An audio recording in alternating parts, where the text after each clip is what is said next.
Bonjour et bienvenue dans cette présentation sur la franchise aujourd'hui, ce webinaire organisé par la CCF Marseille-Provence, et j'ai la chance d'animer cette présentation avec deux super spécialistes de la franchise qui vont se présenter dès à présent avec moi. Donc, Rosemarie Moins, qui est la directrice d'événements, animation et promotion de la Fédération française de la franchise, et Catherine Gaulier, qui est l'expert franchise de la Banque Populaire Méditerranée. Voilà, moi, pour ma part, je suis André Agato, donc je suis conseiller référent expert en création, reprise, transmission au sein de la CCX Marseille-Provence, et on vous expliquera toute la valeur qu'on peut vous amener dans votre projet, que ce soit en franchiseur ou en franchisé. Voilà, je laisse la parole à Rosemarie pour se présenter et à Catherine. Merci. Bonjour André, merci. Bonjour à tous. Je suis ravie d'être là et merci de m'avoir invitée. En fait, effectivement, donc je suis Rosemarie Moins.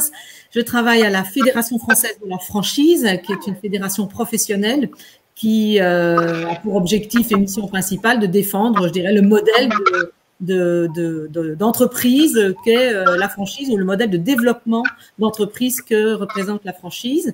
Et je m'occupe particulièrement de la promotion, c'est un peu ce qu'on va faire là, et de l'animation de nos membres, puisque nous sommes une association et que nous regroupons aujourd'hui 180 membres qui sont les réseaux de franchise. Voilà, pour ma part.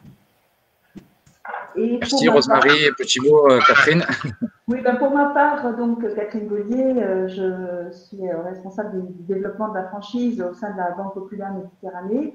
Non, je ne suis pas un robot et je n'ai pas un œil qui surveille tout. Juste, voilà, j'ai un petit souci de caméra depuis mon poste à domicile, donc je vous prie de m'en excuser tous.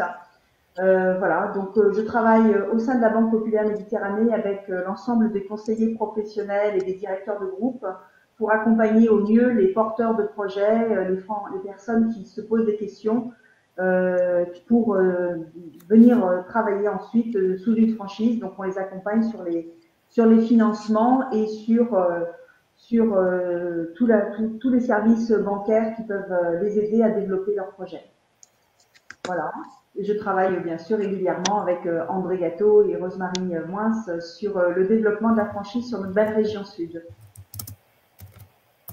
Bien, merci. Avant de commencer, j'aimerais souhaiter mes voeux à l'ensemble des participants aujourd'hui, que cette année 2021 soit meilleure que 2020. Bon, ça va être pas compliqué, je l'espère en tout cas, et tous mes voeux passent là-dessus.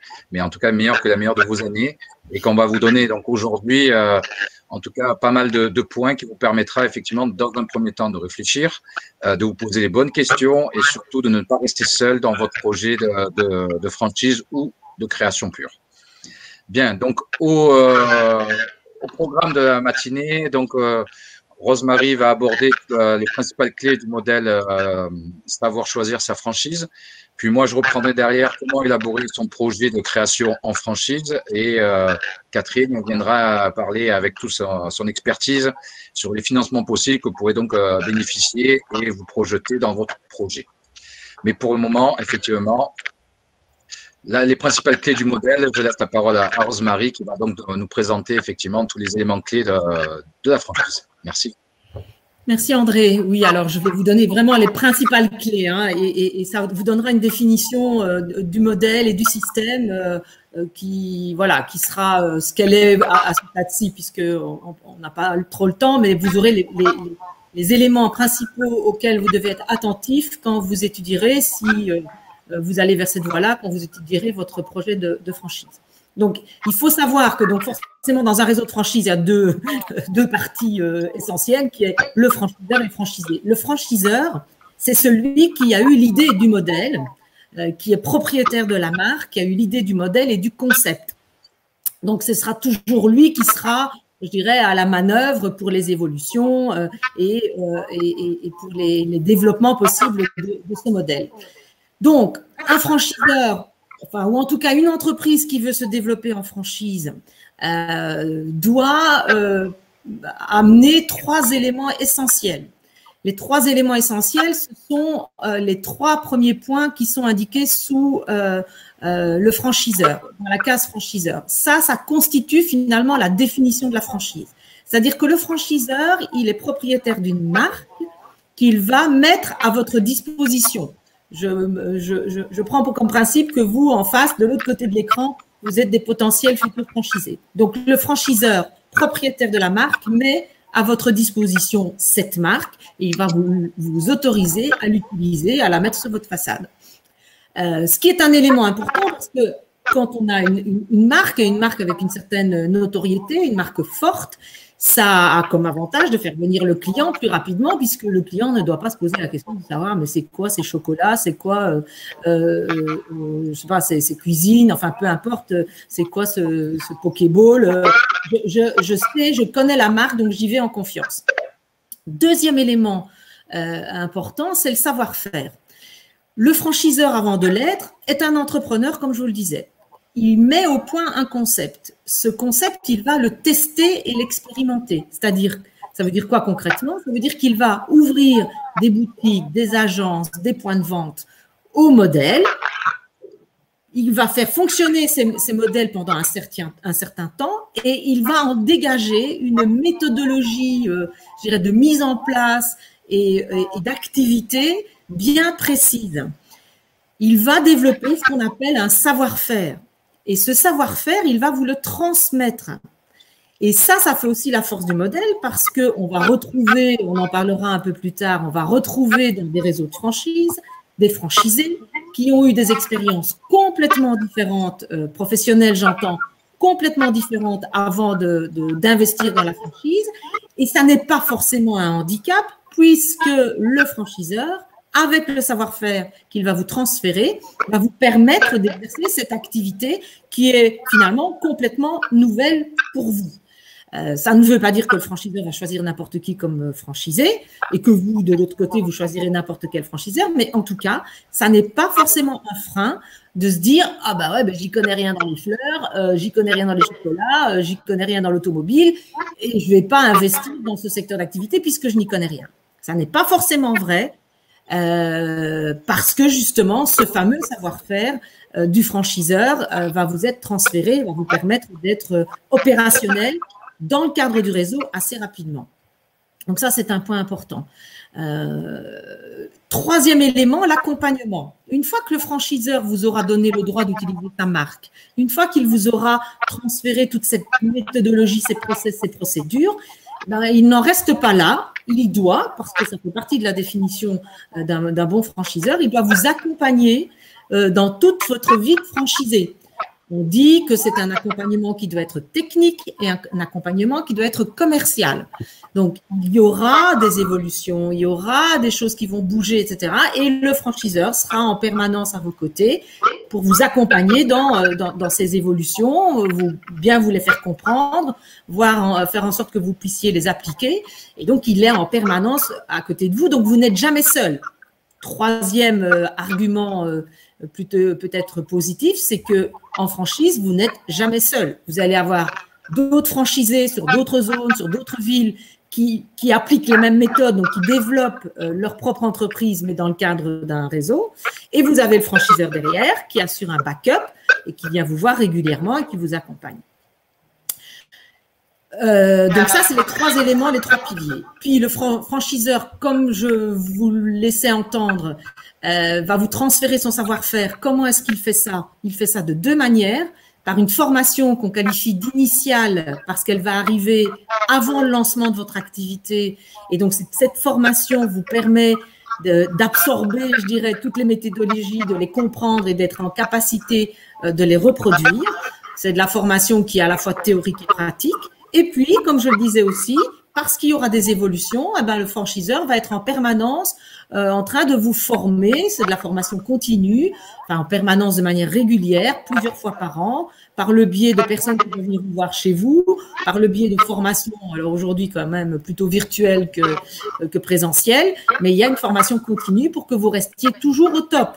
L'idée, c'est que vous restiez concurrentiel et que vous ne vous fassiez pas dépasser. Donc, c'est le job du franchiseur d'être à l'écoute de toutes ces évolutions, de mettre en place de nouveaux dispositifs, de vous les apprendre, et puis c'est votre job de les appliquer. Il va, comme je le disais, faire évoluer le concept et c'est hyper important si on ne veut pas se faire dépasser. Donc, quand vous rencontrerez vos franchiseurs, les franchiseurs, il faut leur demander ce qu'ils ont fait évoluer depuis le moment où ils sont sur le marché. Et surtout, si ce sont des marchés qui sont matures, qui sont très concurrentiels, voire même des nouveaux marchés, il faut toujours s'intéresser à la manière dont le franchiseur appréhende ce nouveau marché, ce qu'il met en place, la structure interne de son entreprise pour être à l'écoute, parce que vous allez être sur le terrain, vous ne pouvez pas tout faire. Donc, c'est au franchiseur d'être à l'écoute du marché et d'anticiper les évolutions. Et quand on est dans un concept où on vend des produits, bien souvent, le fait d'intégrer un réseau vous permet d'avoir une puissance d'achat au niveau des fournisseurs que vous ne pourriez pas avoir si vous étiez seul. Ça semble un petit peu logique, mais effectivement, la force du réseau, c'est aussi la puissance d'achat que le franchiseur à laquelle le franchiseur peut vous donner accès. Soit il travaille en centrale d'achat, soit avec des fournisseurs référencés, mais en tout cas, vous aurez des prix d'achat très favorables qui vous permettra soit de faire une meilleure marge, soit d'avoir un prix de vente qui est aussi très compétitif. Donc voilà, en quelques mots, je dirais la carte d'identité du franchiseur.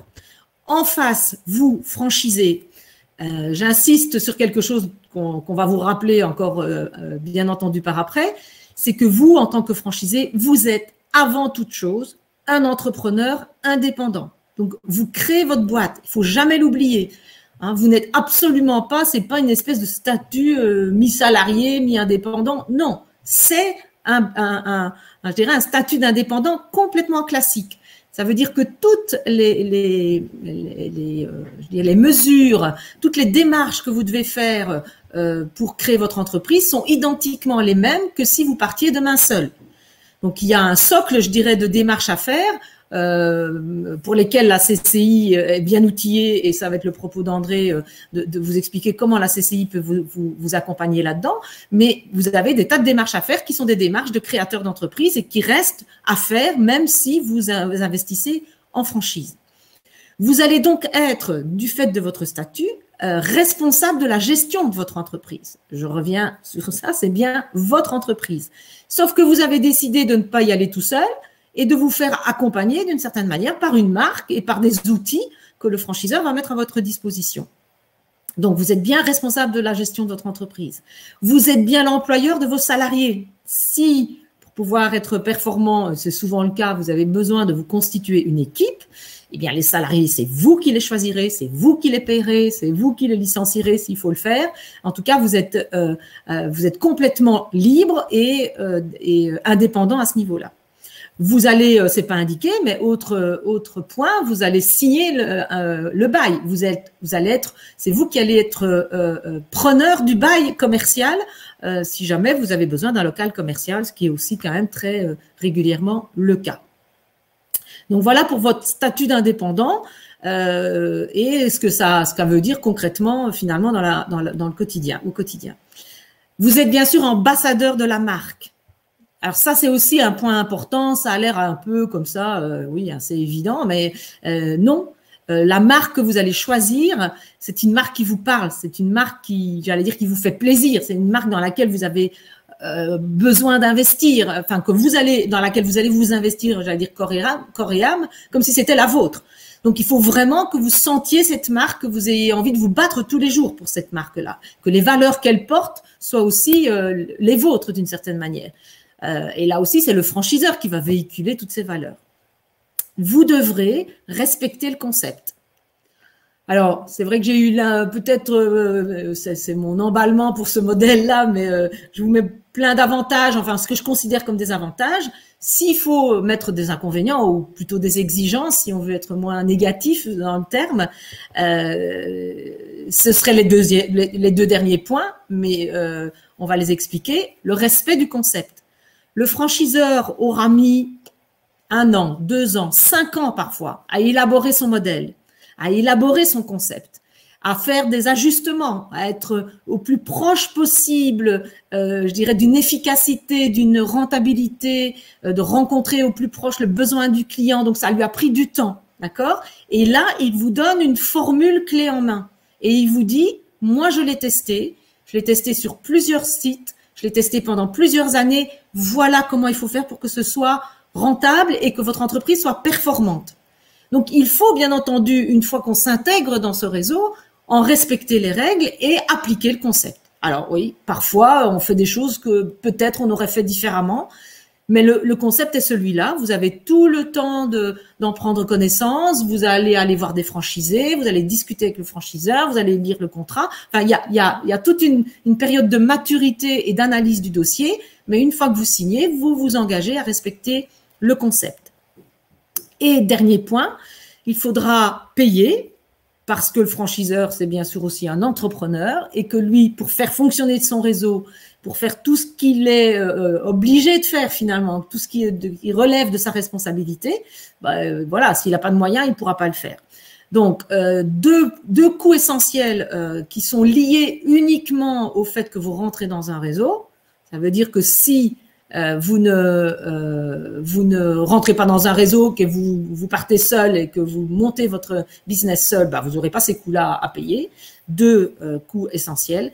Le droit d'entrée. Ce droit d'entrée, c'est un montant forfaitaire que vous payerez une seule fois au moment où vous signerez votre contrat ou un peu avant.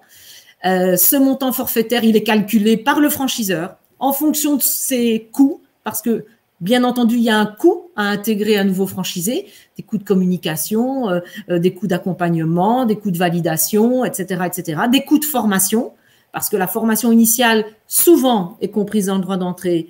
Je dis souvent, mais pas toujours. Donc, faites bien, quand vous comparez des choses, faites bien les bonnes comparaisons avec les bons éléments. Mais le droit d'entrée, le droit d'entrée, la formation, pardon, le droit d'entrée couvre aussi l'exclusivité géographique, voilà, l'étude du projet, tout ça est compris dans le droit d'entrée. Parfois, il n'y en a pas. Bon, je suis pas, si on me demande mon avis, moi, je suis pas favorable.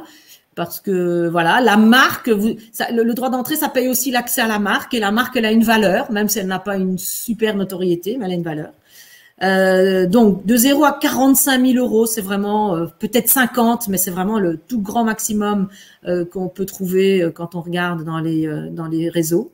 Et puis, une fois qu'on est franchisé, je dirais, et qu'on est en activité, vous allez payer ce qu'on appelle des redevances directes, qui constituent finalement la rémunération du franchiseur. On peut pas dire que le droit d'entrée soit de la rémunération pour lui parce qu'il a beaucoup de frais en face.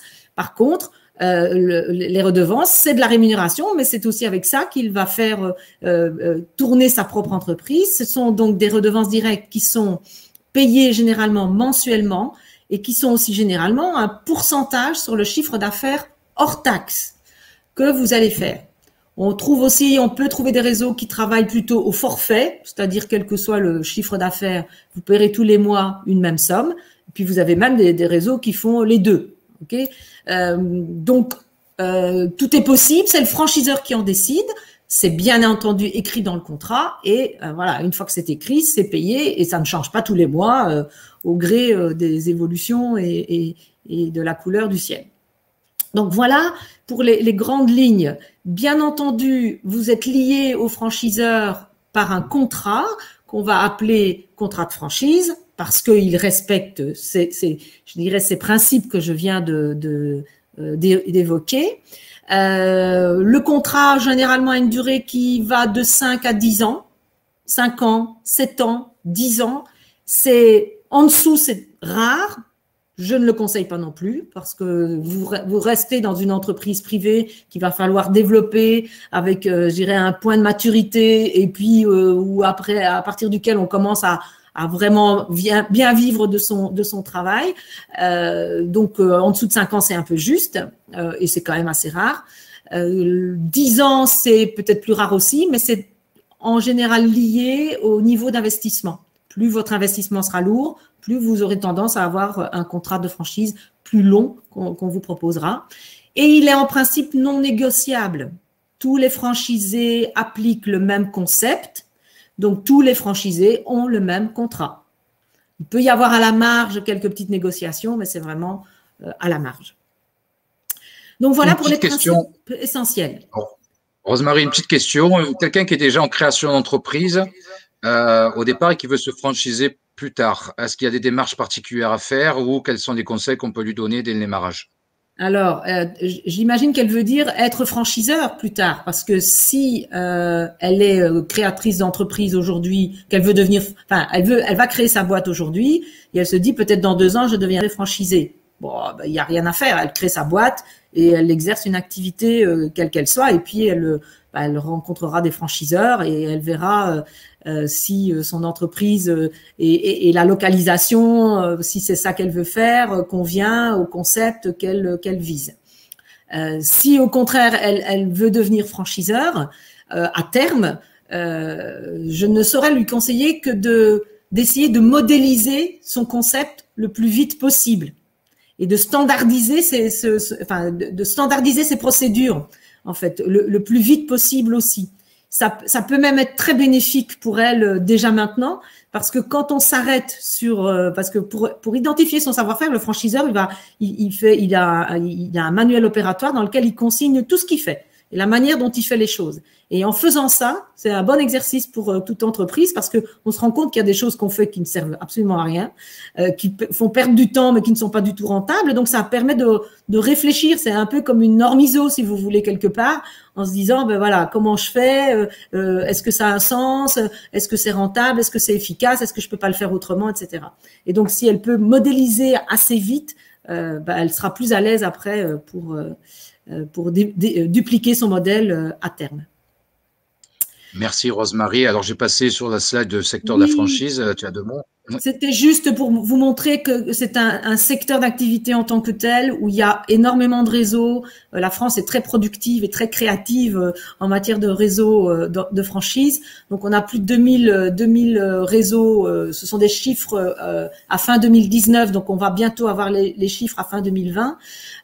Donc 2000 réseaux, 67 milliards d'euros, 75 000 points de vente développés par des franchisés. Et on voit qu'on est en progression constante depuis plus de 20 ans maintenant. Et surtout les secteurs d'activité. Hein. Voilà, et c'est la slide suivante, et ça c'est intéressant. J'allais dire presque tous les secteurs d'activité sont représentés. Là, j'ai mis vraiment les gros secteurs avec des enseignes certes qui sont assez connues, mais c'est aussi pour vous montrer que il y a plein d'enseignes dans lesquelles vous allez, plein de marques dont vous êtes client, et vous savez pas forcément que derrière le comptoir, c'est un indépendant qui a investi de l'argent et qui est chez lui finalement avec la marque, mais qui crée sa propre entreprise avec la marque. Donc beaucoup dans l'alimentaire. Hein. Il faut vous dire que toutes les grosses enseignes de distribution alimentaire, Casino, Auchan, Carrefour, utilisent la franchise comme modèle de développement pour toutes leurs supérettes de proximité, essentiellement. Même Picard fait de la franchise depuis quelques années maintenant. Tout ce qui concerne la maison, les loisirs, de manière large. J'ai même mis la beauté là-dedans. Vous voyez, il y a Yves Rocher, alors qui est très connu, mais il y en a beaucoup d'autres. Les services, qui est un secteur qui a eu un très, très gros boom au cours presque des 10 dernières années maintenant. On pense surtout aux services à la personne, mais il y a plein d'autres services. J'ai mis Burger King, ou Domino's Pizza. On considère que la restauration, c'est du service, hein, puisqu'on vient vous amener le plat. Donc, ça rentre dans la catégorie service. Et s'il y a bien un secteur dans le service qui fonctionne et qui se développe, où il y a plein de créativité, c'est bien entendu la restauration. Mais il y a plein d'autres choses que la restauration, bien entendu. Il y a l'automobile, l'immobilier, j'ai dit les services à la personne, etc. Et puis l'équipement de la personne, avec tout le prêt-à-porter, les salles de sport, malheureusement qui sont fermées maintenant, mais voilà, la maroquinerie, tout ça, l'optique, sont aussi des secteurs très investis, je dirais, par les réseaux de franchise. Donc ça veut dire aussi qu'il y en a un peu pour tous les goûts, en fait. Hein. Tout le monde peut trouver sans doute quelque chose qui lui convient. Avec des budgets plus ou moins grands aussi. Exactement. Alors ça aussi, c'est un critère qui est important à mentionner. On a parfois une idée en se disant mais c'est absolument pas accessible pour moi. Moi, je vois McDo, je l'ai pas mis, mais voilà, McDo, mais je pourrais jamais me payer un McDo. Certes, mais vous avez vraiment une fourchette hyper large. Alors, je vous ai mis du plus cher au moins cher. Le plus cher, on va commencer par le plus cher, c'est généralement l'hôtellerie. Et vous allez me dire, bah oui, tout le monde peut comprendre que construire un hôtel ou aménager un hôtel, ça coûte beaucoup d'argent, il y a beaucoup de matériel, il y a beaucoup de choses à faire. La restauration à table, pas forcément la restauration rapide, mais la restauration à table, où vous vous asseyez, vous avez une salle avec une centaine de couverts, vous avez des cuisines à aménager, etc. Tout ça, ça coûte beaucoup d'argent. Donc, on peut avoir des investissements totaux qui sont de l'ordre de 1 million d'euros, voire même plus parfois. Et ça, c'est sans l'immobilier. Souvent, le franchiseur vous donne un montant d'investissement total, mais il n'y inclut pas l'immobilier. C'est-à-dire que vous ne devez pas acheter votre point, vous ne devez pas acheter le local. Il n'y a aucune obligation. Dans une grande majorité des cas, les gens sont locataires de leur local. Mais vous pouvez parfois avoir un droit au bail, à payer. Donc ça, c'est pas inclus dans l'investissement que le franchiseur vous donnera. Et là, je laisserai Catherine sans doute préciser l'apport personnel, c'est-à-dire l'argent. Et c'est ça que vous devez regarder quand vous voulez, quand vous vous rapprochez, que vous étudiez les dossiers, c'est l'argent que vous avez disponible. Catherine est très sympa, mais elle ne vous prêtera pas 100% de la somme. Elle va vous prêter 70 peut-être % de la somme, pas beaucoup plus. Donc, il faut que vous ayez 30, 35, voire 40% d'apport. Tu peux peut-être pas revenir encore sur l'avant-dernière slide, je vais assez vite. Voilà, il faut un apport d'à peu près 200 000 euros. Et les moins chers, ce sont les services à la personne, parce que vous n'avez pas de matériel, vous avez juste un petit local. Des fois, vous avez du service aux entreprises, vous travaillez de chez vous. Donc là, parfois, pour 50 000 euros d'investissement total, c'est-à-dire un apport personnel de 20, 30 000 euros, vous pouvez faire affaire. Sachant que vous avez aussi des concepts régionaux parfois. Alors, je les connais pas tous dans le sud-est. Moi, je suis à Paris, mais qui sont locaux encore et qui sont pas encore nationaux et qui peuvent être très abordables pour certains d'entre vous. Donc, pour résumer et pour terminer, je dirais que la franchise, c'est 3 ingrédients. Une enseigne, un savoir-faire, une assistance, 2 acteurs, le franchiseur et le franchisé, et un équilibre entre franchiseurs et franchisés qui chacun doit y retrouver son compte et doit être performant. Donc on est partenaire dans un même bateau et il faut que le bateau soit équilibré pour que ça fonctionne. Voilà ce que je voulais dire et je reprendrai la parole un tout petit peu plus tard et je te la cède, André. Merci Rosemary, on voit toute ta passion et l'accompagnement que tu peux donner à l'ensemble de ces futurs projets et ces franchiseurs qui pourront se développer grâce à votre apport. Et effectivement, on a un accompagnement des franchiseurs, mais c'est vrai que nous, au sein de la Chambre de commerce, on accompagne effectivement les futurs franchisés ou les porteurs de projets. Et effectivement, dans les étapes de la création en franchise, avec toutes les informations que vient de donner Rosemary, justement par rapport au contact, par rapport à l'information que va délivrer le franchiseur, il y a tout un travail qui doit être établi par le futur franchisé en créant effectivement son projet d'entreprise. Et c'est vrai qu'il y a plusieurs phases qu'on doit élaborer. Déjà, on ne s'est pas levé un matin pour dire tiens, je vais me créer en franchise. Il y a la naissance de l'idée qui amène effectivement une réflexion depuis un moment où on va commencer à se poser des questions personnellement, mais on va aussi poser des questions dans son entourage. On va se renseigner auprès des organismes spécialisés là-dedans. Et après, forcément, on va lancer le projet où on va s'aider effectivement de l'apport du franchiseur dans le cadre de l'étude de marché. Et ça, Rosemary reviendra là-dessus pour savoir quelles sont les informations que devra donner et apporter le franchiseur. Mais il faudra le personnaliser en fonction de son implantation, en fonction effectivement de ses objectifs et de sa vision, pour amener effectivement à travailler son modèle économique, de le valider et de transformer ça en chiffres, ce qui permettra effectivement pour vous de travailler sur la faisabilité, la viabilité et la rentabilité de votre projet et en même temps, grâce à votre dossier, de le présenter à vos partenaires financiers, aidé toujours par le franchiseur qui permettra effectivement d'aller faire des levées de fonds, donc idéal pour le lancement de l'activité et qui finalisera quelque part le contrat de franchise.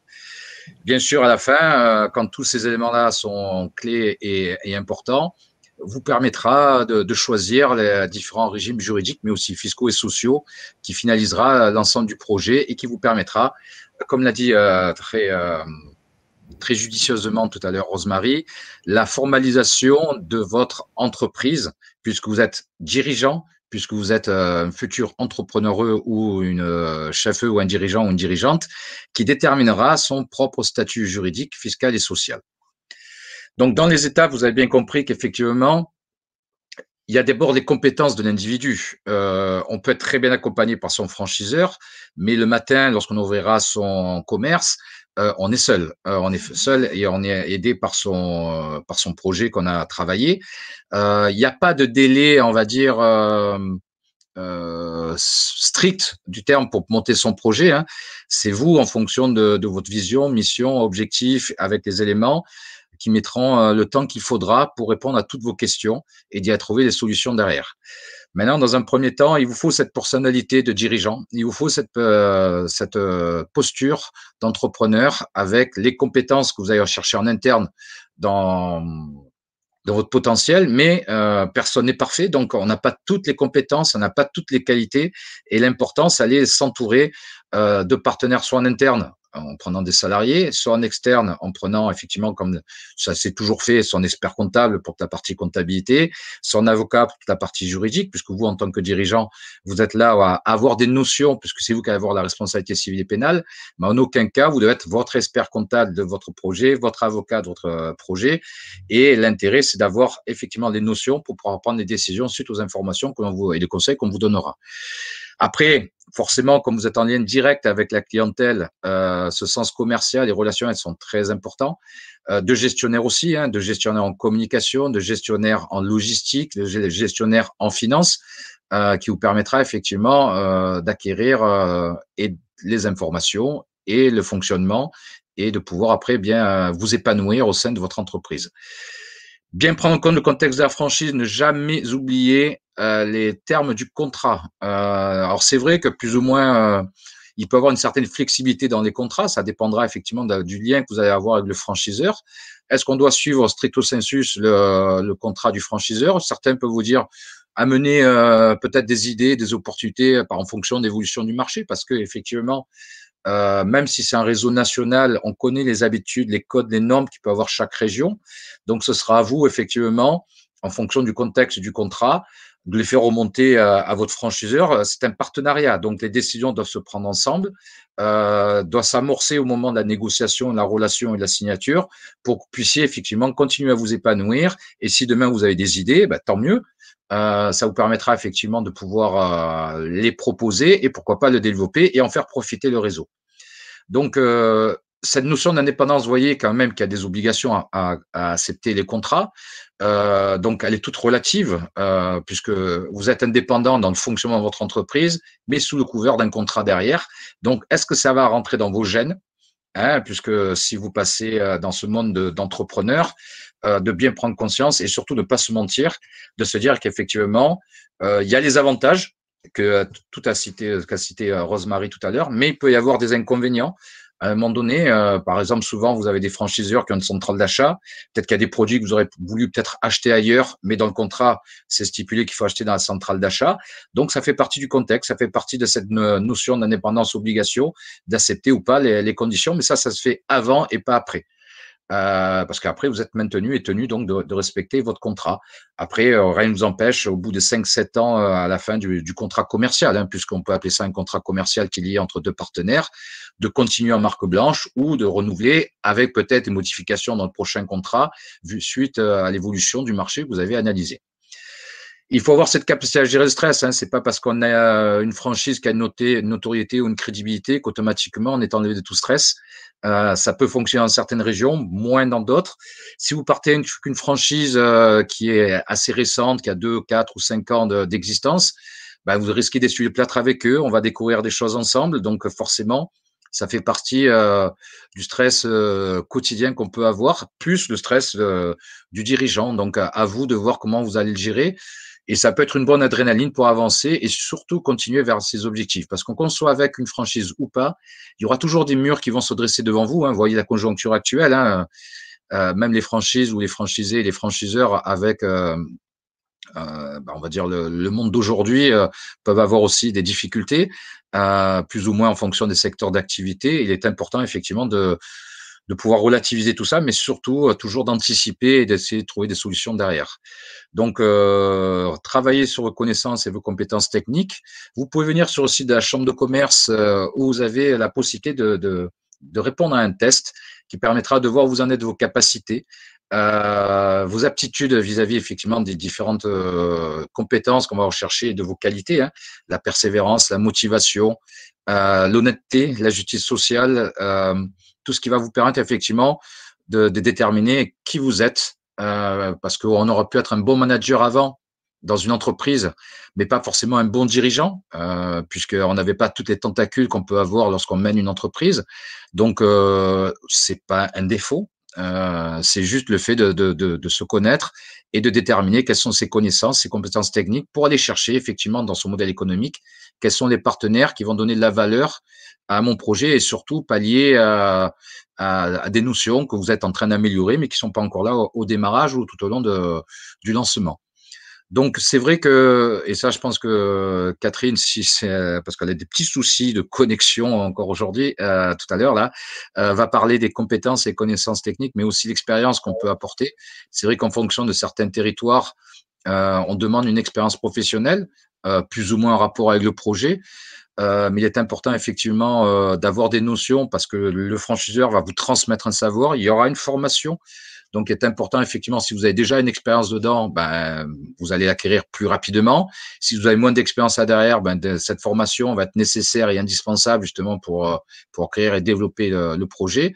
Et ne pas oublier aussi d'avoir un bon réseau relationnel et bien connaître la conjoncture de l'implantation dans laquelle on va se trouver. Donc, vous voyez que tout ça est important. L'adéquation individuelle au projet, il ne faut surtout pas la négliger parce que vous êtes la ressource clé de votre projet. Et en partant de là, c'est vous qui allez faire en sorte effectivement de pouvoir le démarrer dans de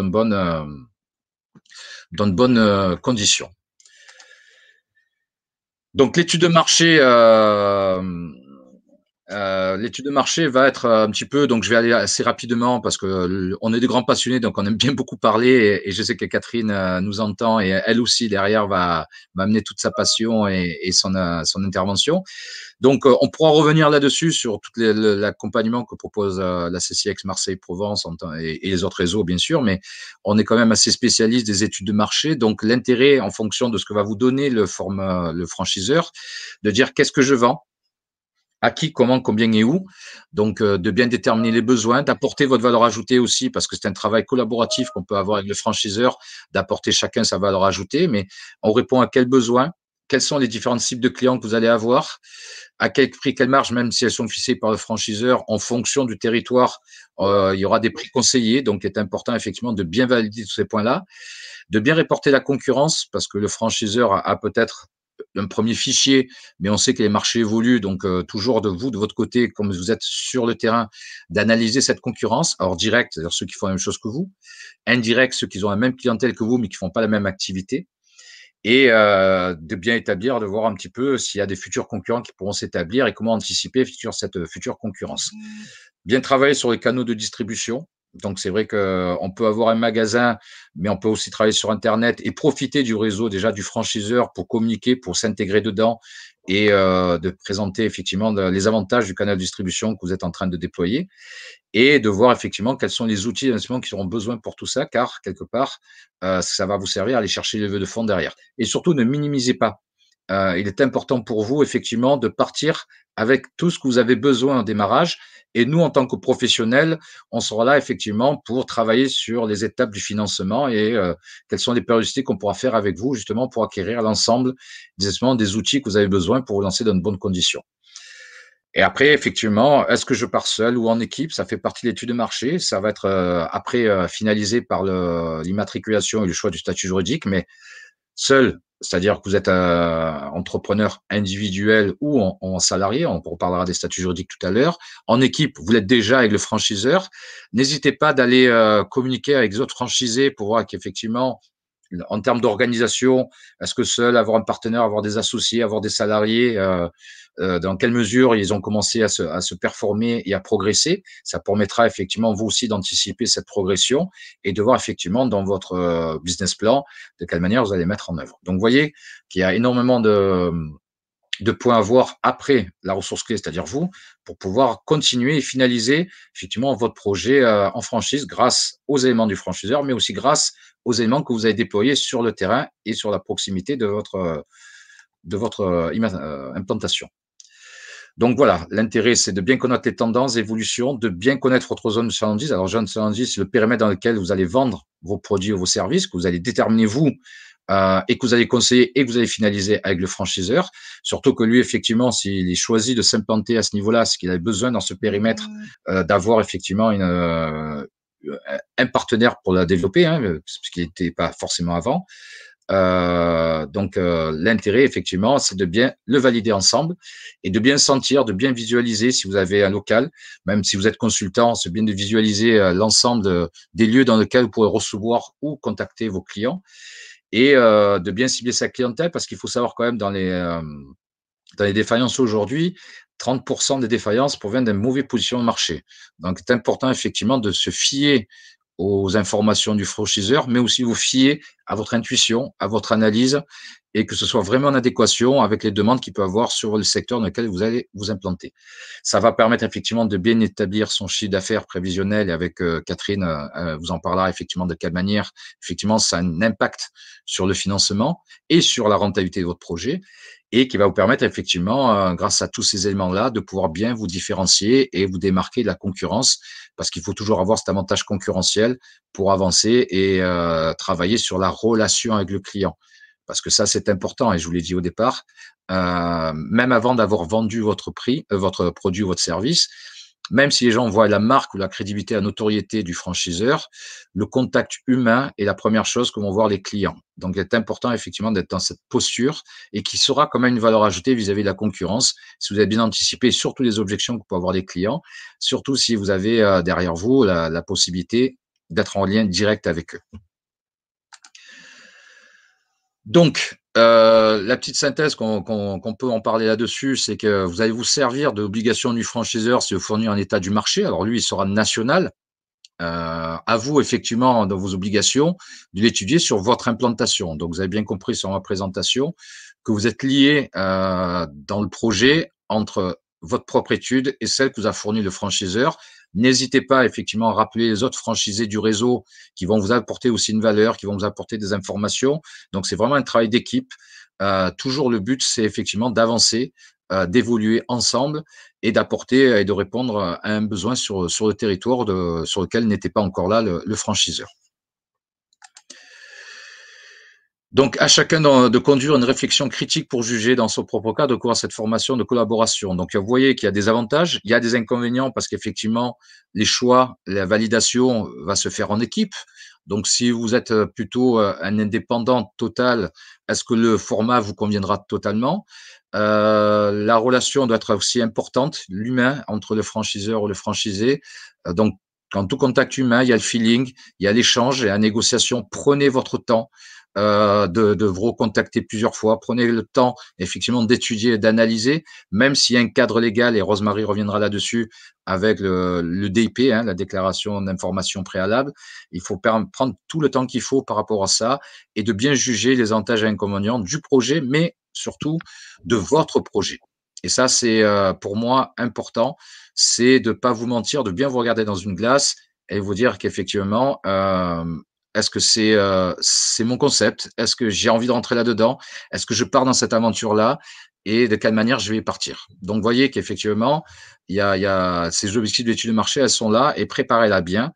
Le franchiseur n'a pas toutes les clés, il en a beaucoup. À vous, effectivement, de lui donner les clés qui lui manquent.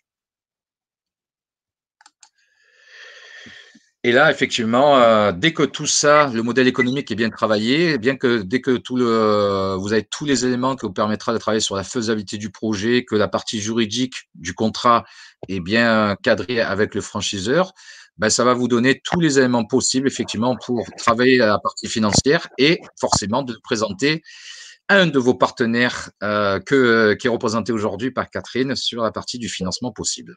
Est-ce que ça va, Catherine? J'espère que vous m'entendez. Oui, je vais couper mon micro et je te laisse la parole puisque ça fait écho, donc je te laisse la parole. Donc merci André. Donc, le banquier est plutôt favorable. Tout simplement parce que nous avons l'expérience de voir que le taux de survie des franchisés au bout de 4 ans est à plus de 90%, entre 40% lorsqu'on est sur un commerce de détail classique. Ce n'est pas des chiffres que l'expérience montre, c'est des chiffres de lycée.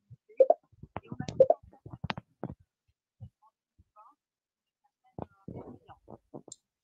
On t'entend très faiblement. Tu peux augmenter parce que personne ne t'entend, là, Catherine.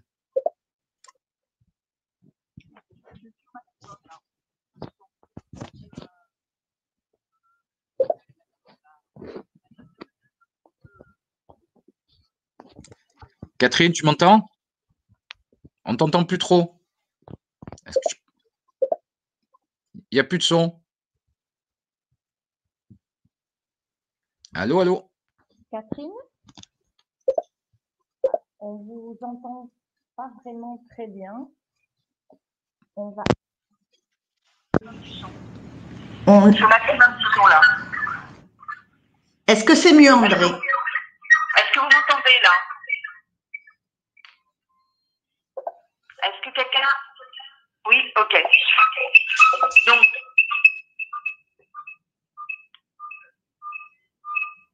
Il y a un écho, mais ça va. Vas-y.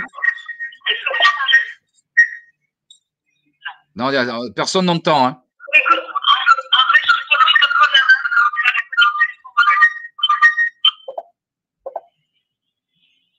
Il y a énormément d'écho. On ne t'entend pas du tout, là, Catherine.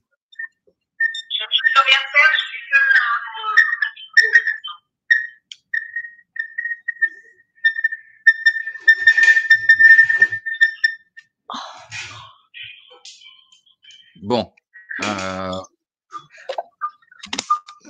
André, ou pas? Oui. Je pense qu'il faut. André, il faut que tu reprennes la main, peut-être. Je vais reprendre la main là-dessus, effectivement. Et Catherine pourra répondre par écrit dans le chat s'il faut. Alors, on est vraiment désolé de ces problèmes de direct. Donc, ça arrive. André,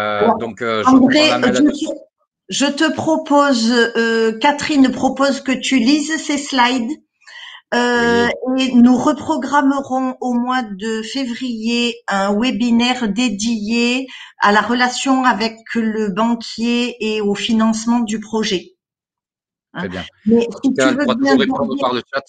si tu veux bien d'ores et déjà dérouler les slides qui étaient prévus pour Catherine, et on reprogrammera un webinaire dédié le mois prochain. Très bien.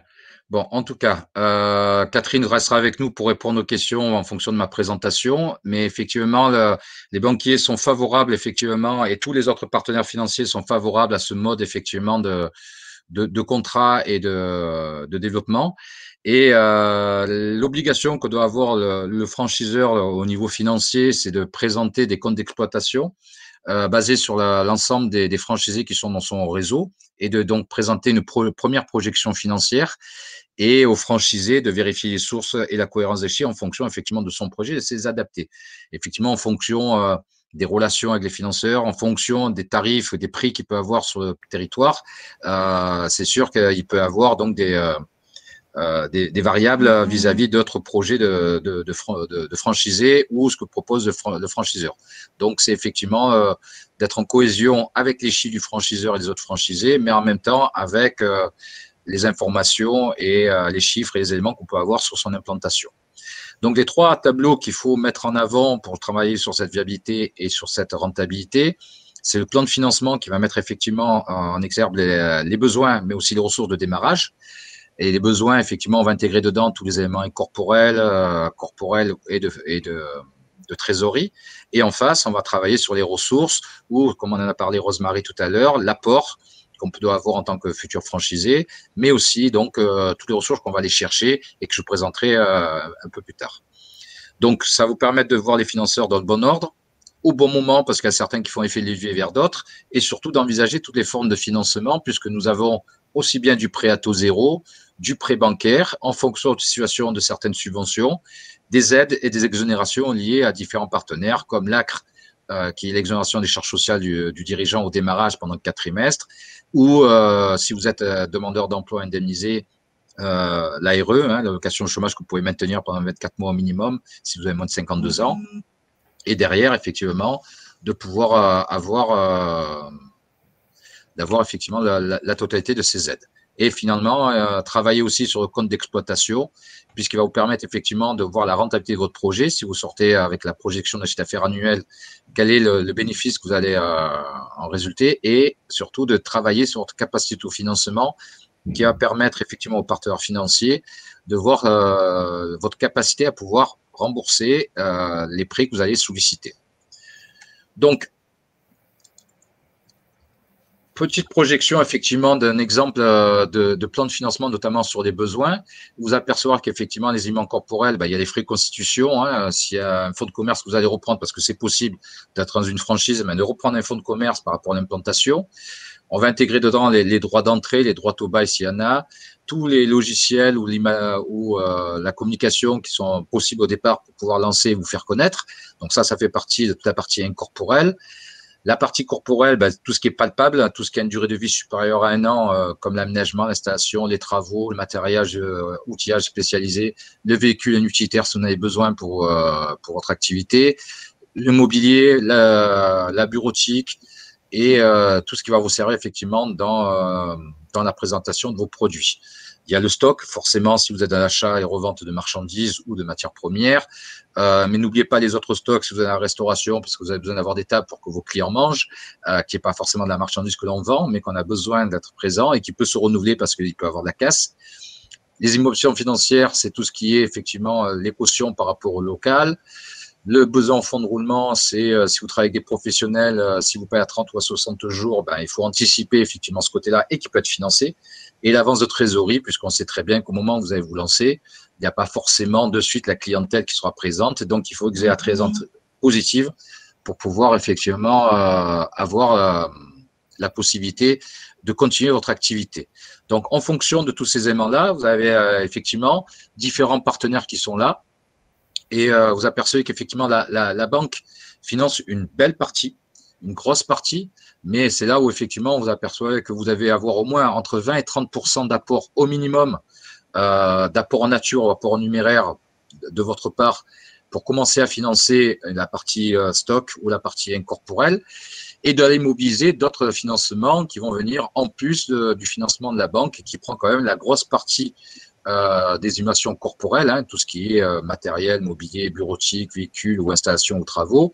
Une partie aussi effectivement du fonds de commerce ou du pas de porte, qui sont quand même les éléments les plus importants du projet. Donc, vous apercevez quand même que l'emprunt bancaire est la première source de financement, il va être quand même entre 70-80% du projet. Donc, vous apercevez qu'effectivement, la capacité de se financer là-dedans, l'acquisition des murs professionnels, si vous achetez, et là aussi, on travaillera aussi sur des formules juridiques, justement, pour travailler aussi bien sur l'acquisition des murs que sur le fonds de commerce. Et vous avez les dotations et les durées des prêts qui vont aller chercher auprès des institutions bancaires. Mais à côté de ça, vous avez des aides de partenaires de cofinancement de prêts à taux zéro qui peuvent donc faire effet de levier vers la banque et à qui ils sont partenaires, qui se connaissent très bien et de quelle manière vous allez aborder sereinement justement ce financement. Donc, l'important des questions que pourra vous poser la banque, c'est effectivement de savoir si l'enseigne est connue, si l'offre est spécifique et adaptée à la franchise. Et effectivement, c'est un rendez-vous gagnant-gagnant avec ce partenaire. Aussi bien avec la Fédération française de la franchise qui va vous aider dans le projet, aussi bien avec nous qu'on va vous aider à travailler la validation de votre projet. Et le banquier, il est là pour valider avec vous toute la partie financière. Donc, il est important effectivement d'anticiper, de travailler ensemble. Et vous allez avoir effectivement plus de performance après pour démarrer, puisque vous allez anticiper effectivement tous les éléments. Et vous allez avoir des conseils de votre partenaire qui sera là effectivement avec effectivement l'ensemble des éléments pour partir dans de bonnes conditions. Il n'y a pas d'âge, en tout cas, je ne sais pas si Rosemary peut me confirmer avec moi, il n'y a pas d'âge pour être franchisé. Non, c'est vrai que l'âge moyen du franchisé, il est de 45 ou 46 ans.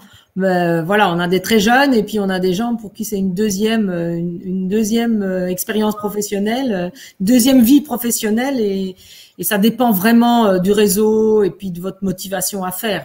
Après, je vois qu'il y a quelqu'un qui pose la question de savoir si c'est un frein à l'obtention du financement.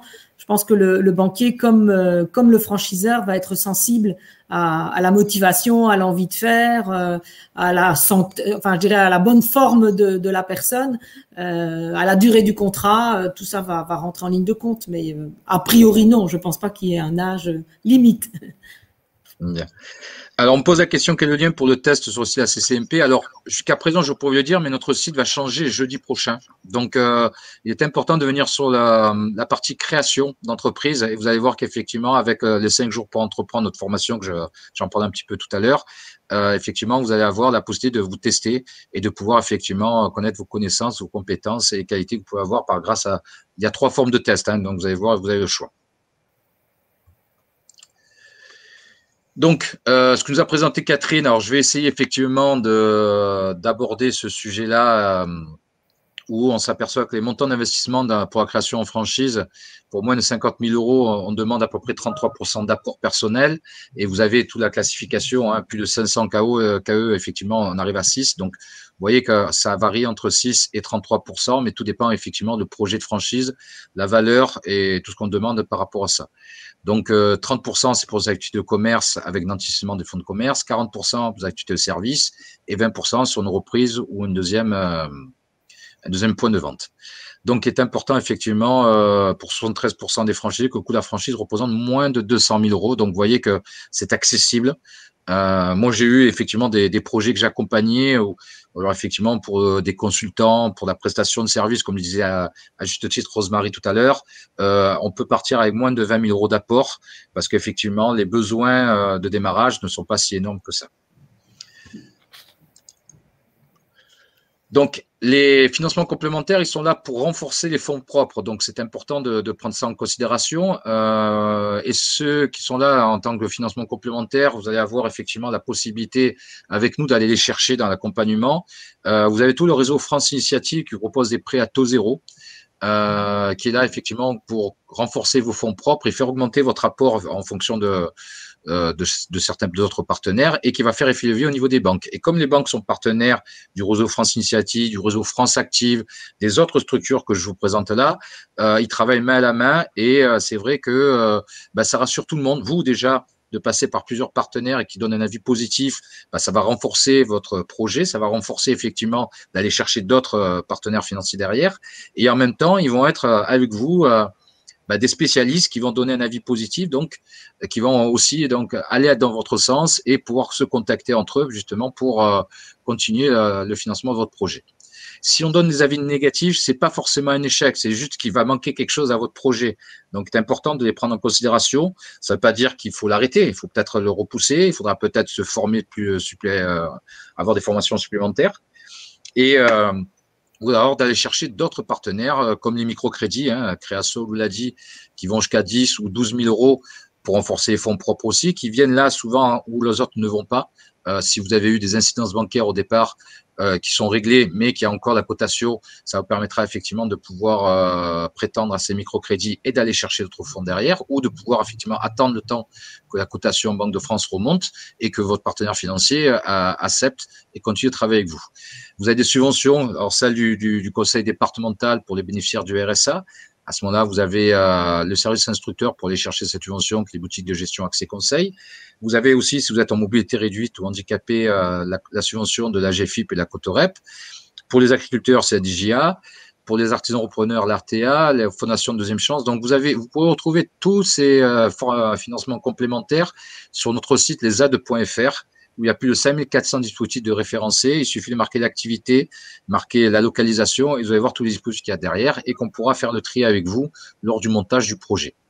Vous avez d'autres réseaux qui sont là pour vous accompagner, notamment le réseau Entreprendre. Si vous devez embaucher au moins 3 personnes dans les 2 premières années, ils viennent faire un accompagnement puisque c'est un réseau de professionnels, mais qui peut vous permettre aussi d'avoir un financement complémentaire auprès d'honneurs, soit de France Active, soit de France Initiative, mais aussi de la région, puisqu'il y a un dispositif qui s'appelle MPE, mon projet d'entreprise, qui est là, effectivement, où la région finance l'accompagnement, finance aussi les fonds propres, en tout cas qui vient renforcer les fonds propres aussi, et qui se cumule avec toutes les autres informations que je viens de donner en termes de financement. Donc, vous voyez qu'il y a effectivement pas mal de choses. Pour la partie innovante, vous avez PACA émergence, PACA investissement, vous avez la BPI, bien sûr, qui intervient et qui a plus de 140 dispositifs en fonction des projets. Le réseau France Initiative avec le projet, le financement initiative remarquable lorsqu'on est dans la société, dans le réseau social et solidaire. Donc, toutes les activités sont touchées, que ce soit dans l'économie sociale, que ce soit dans l'économie innovante, que ce soit dans l'économie alimentaire.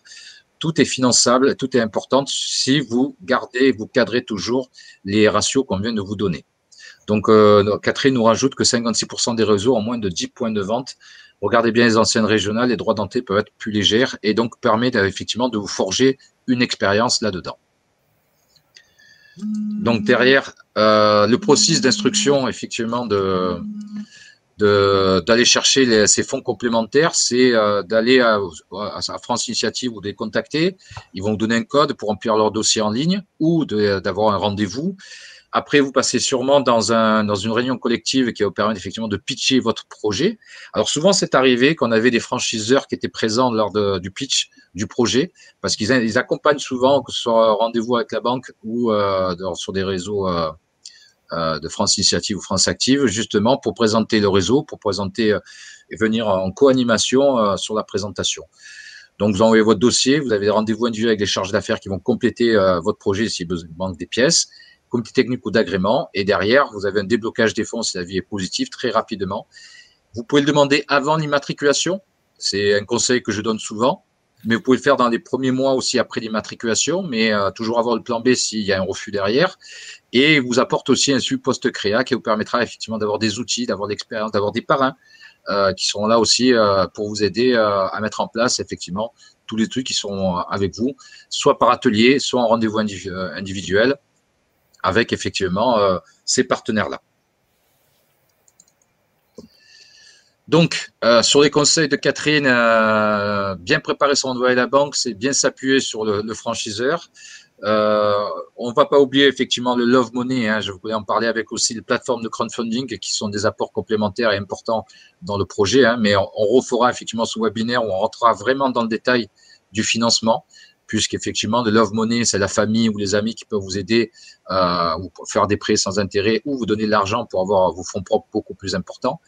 Et l'intérêt derrière, c'est d'avoir le maximum d'aide et de possibilités autour de vous. Nous sommes des spécialistes, que ce soit Rosemary, que ce soit Catherine, que ce soit nous, pour justement, on connaît tout ce process qui vous permettra effectivement de ne pas partir seul et d'envisager toutes les sources de financement. Donc, de bien vous appuyer sur votre franchiseur parce qu'il doit avoir dans son portefeuille des partenaires banquiers qui travaillent avec lui depuis très longtemps, qui connaissent le concept et la crédibilité. Donc, ça permettra effectivement de gagner du temps pour rencontrer le bon partenaire financier, mais ça ne veut pas dire de ne pas aller en regarder d'autres. De bien solliciter les avis des experts, notamment les avocats spécialisés dans la franchise, des juristes, des experts comptables qui sont quand même les premiers partenaires du dirigeant d'entreprise et d'amener effectivement la possibilité d'apporter leur expérience et surtout de contractualiser ou de donner leur information ou la validation avec le DIP que vous parlera très rapidement Rosemary.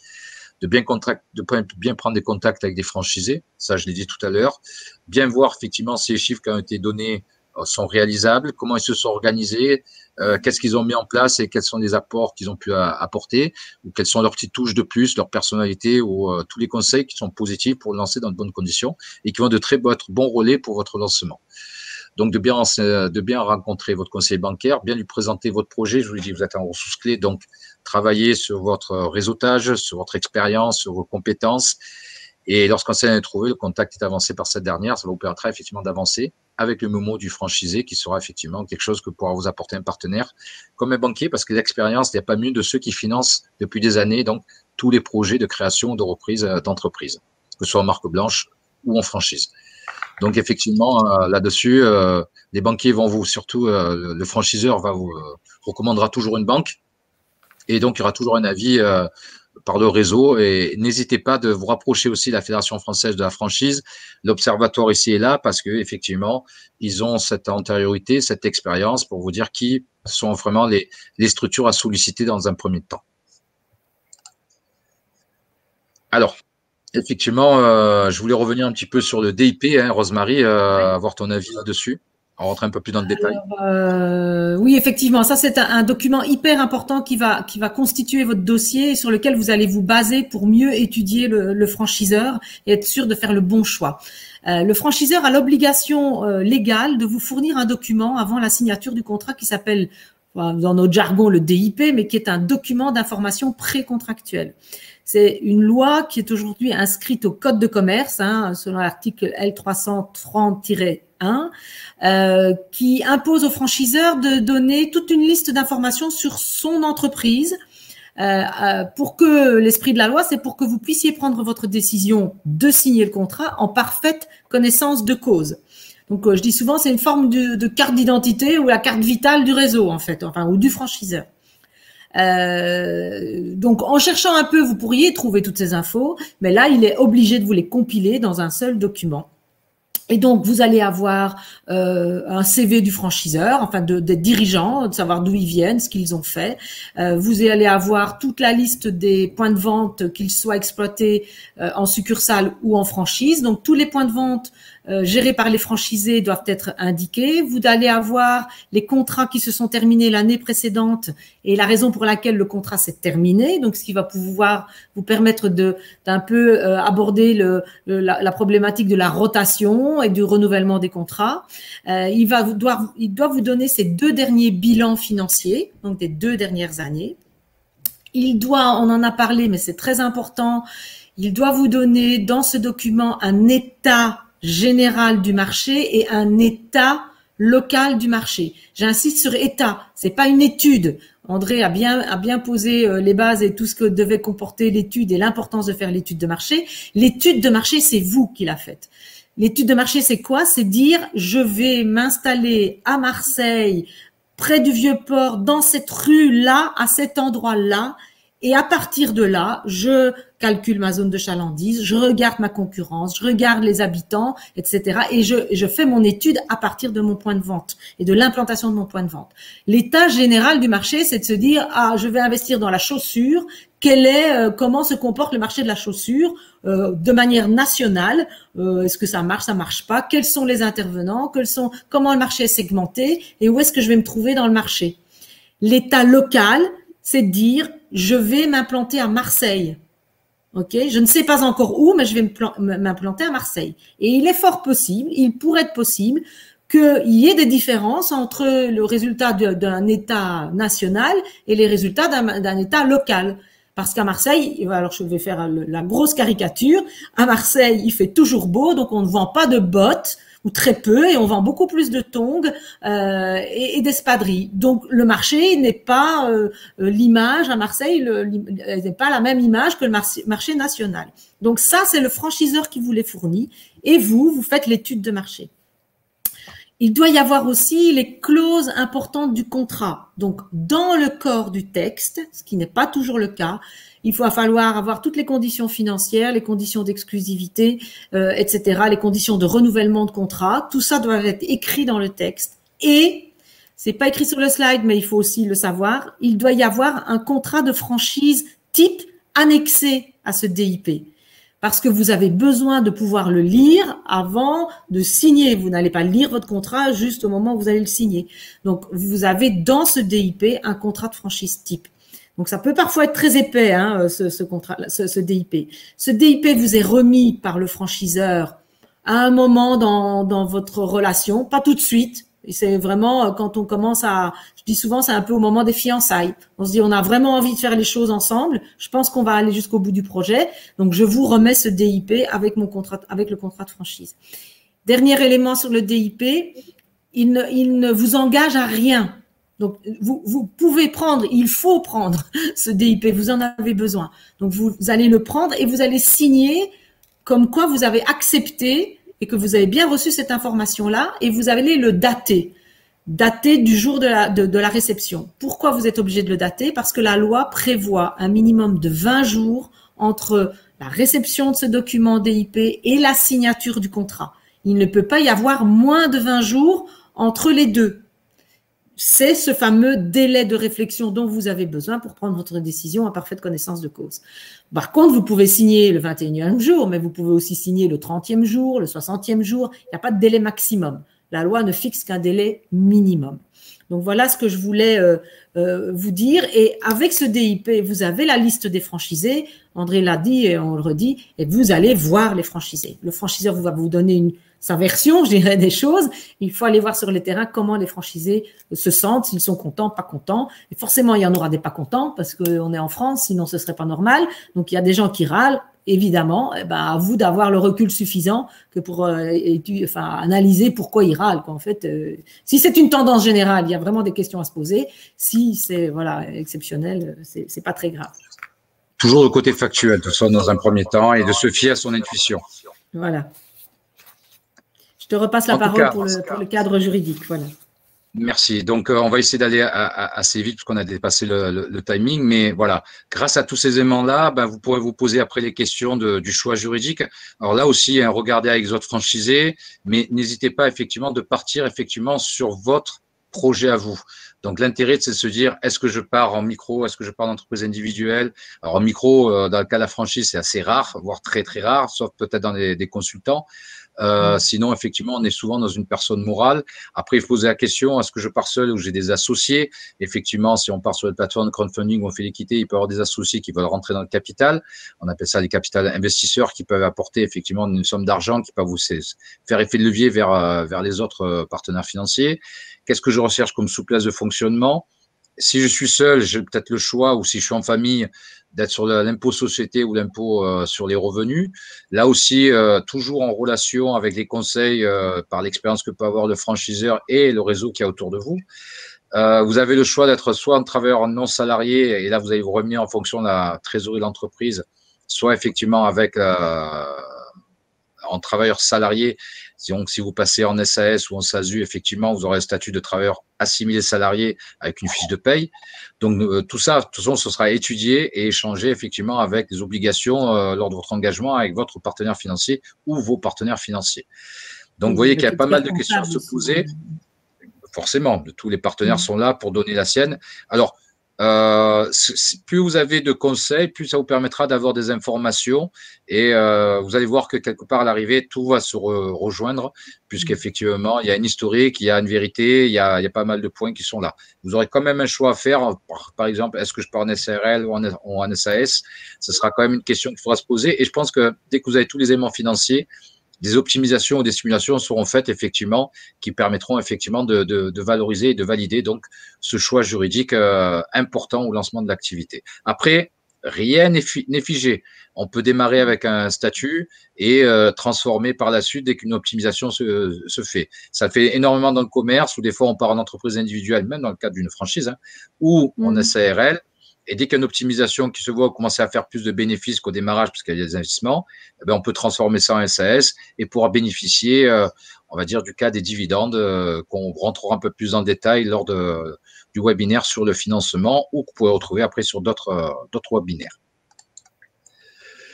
Voilà, vous avez toutes les coordonnées des trois co-animateur d'aujourd'hui, même si Catherine n'était pas forcément bien présente, en tout cas par la voix, mais elle a été là avec nous. Elle est la dernière à répondre aussi à vos questions sur le chat.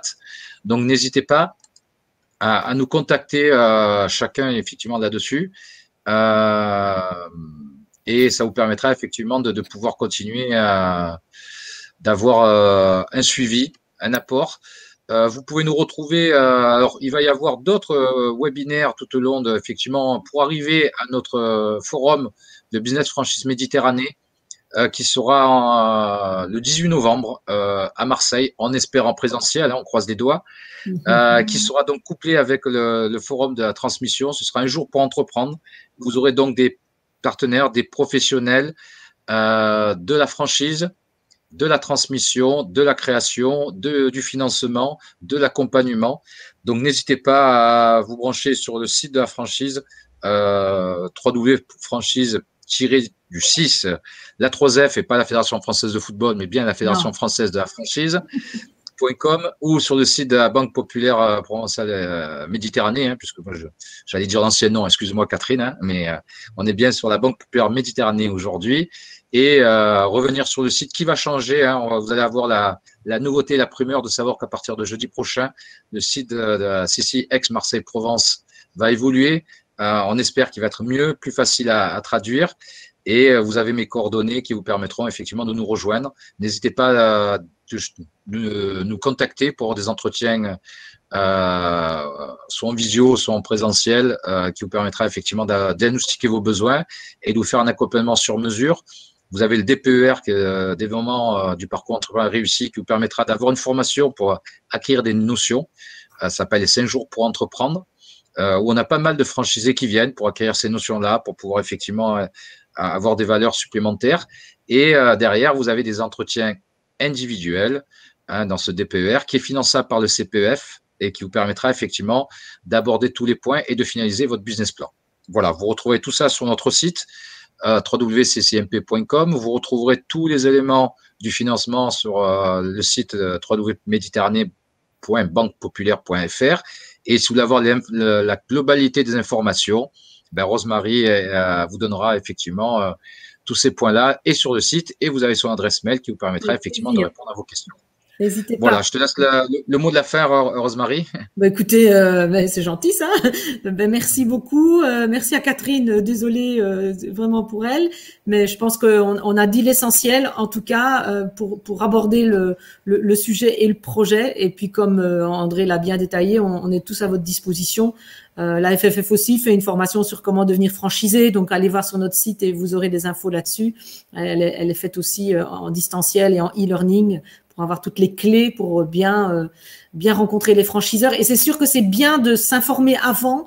Si vous venez visiter Business Franchise Méditerranée en novembre, d'avoir déjà une bonne idée de ce que vous avez envie de faire, de la manière dont fonctionne un réseau de franchise. Avoir ça en tête, c'est quand même vachement plus porteur vis-à-vis du franchiseur qui va se dire ah bah oui, il a préparé son dossier ou elle a préparé son dossier et vous irez plus vite aussi et à l'essentiel et vous saurez les bonnes questions à lui poser pour avancer sur votre projet.